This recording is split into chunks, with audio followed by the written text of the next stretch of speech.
Il est l'une des figures politiques du moment. Aussi connu que controversé par les polémiques de son parti, Jean-Luc Mélenchon, leader de la France Insoumise, ancien député des Bouches-du-Rhône, et c'est tout. Aujourd'hui, quand on demande aux gens ce qu'ils connaissent de Mélenchon, c'est tout, on n'a que ça. Ils ne savent que ça, de lui, de ses fonctions qu'il a occupées avant. Mais alors en fait, pas du tout. Il a occupé beaucoup plus de fonctions avant. Mais alors beaucoup de choses, il était très différent avant. D'autres fonctions, aujourd'hui on parle de l'ancien Jean-Luc Mélenchon. Né en 1951 à Tanger au Maroc, il débarquera en France en 1962, à la suite du divorce de ses parents. Il vivra donc l'immigration, c'est pour cela également qu'il a une certaine position sur l'immigration. C'est ce qui me permet de comprendre l'immigré. Dans la figure de l'immigré, la plupart des gens ne voient que l'envahisseur en quelque sorte. Ils ne voient pas celui qui a perdu, celle qui a perdu ses paysages, ses odeurs, les bonheurs, les petits bonheurs de la vie, la famille. Ils ne comprennent pas ça. Vivant dans un premier temps dans le Jura, il obtient son bac en 1969. Il s'engage en politique dans les années 70 au sein de l'organisation communiste internationaliste, puis s'engage au Parti socialiste. Et ouais, de base, Jean-Luc Mélenchon était socialiste. Mitterrandiste à fond, il déménage dans l'Essonne, donc en région parisienne, et devient un des principaux dirigeants de la Fédération Parti Socialiste de l'Essonne, dont il devient le premier secrétaire en 1981. Là-bas, il y rencontrera des gens comme l'actuel député socialiste Jérôme Guedj, avec qui il n'a pas des relations très tendres actuellement, alors qu'avant ils étaient vraiment potes, mais vraiment. Adjoint au maire de Massy entre 1989 et 1995, conseiller général actuellement conseiller départemental de l'Essonne, il s'implante de plus en plus dans l'Essonne jusqu'à en devenir sénateur en 1986. Et oui, vous le saviez peut-être pas, mais avant d'être député, Jean-Luc Mélenchon avait déjà été un parlementaire, mais donc, comme je viens de le dire, au Sénat. Et justement, il se fera connaître au Sénat en manifestant contre un projet de loi de réforme scolaire porté à l'époque par un certain François Bayrou, qui était alors ministre de l'Éducation nationale. On s'y retrouve un petit peu quand même, avec tous ces noms.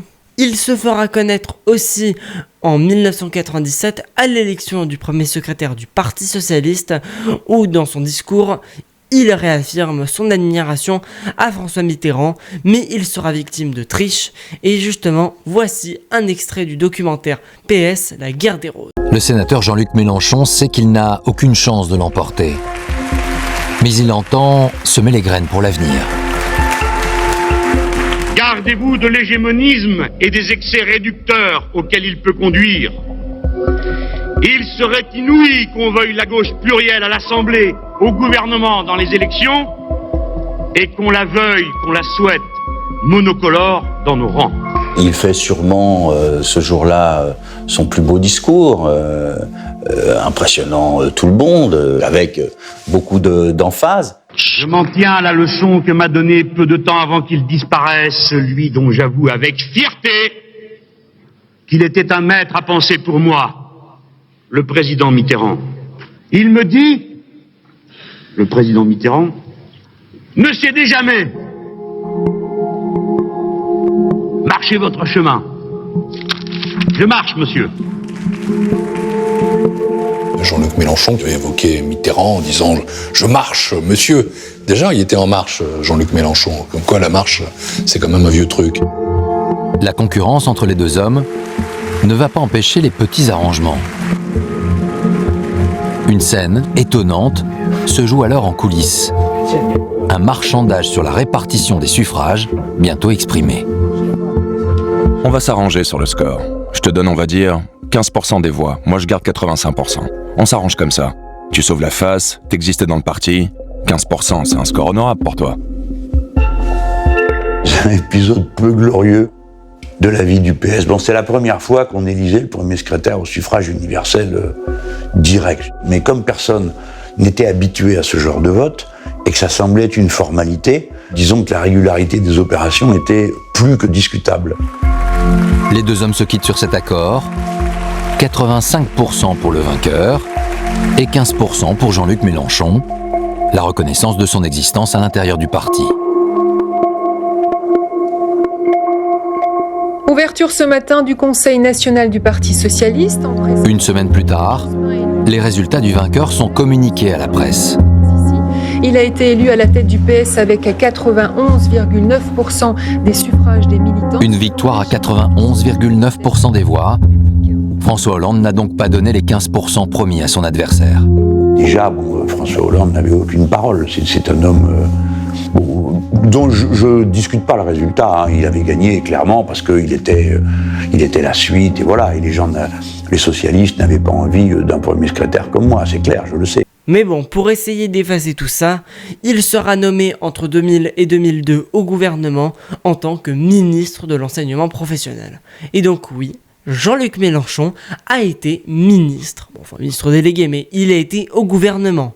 Et même, on raconte que Jean-Luc Mélenchon a beaucoup apprécié sa période au gouvernement parce qu'il a découvert tout le confort qu'est ministre. Vous voyez, un bon salaire, un bon appartement, chauffeur, secrétaire, tout ça.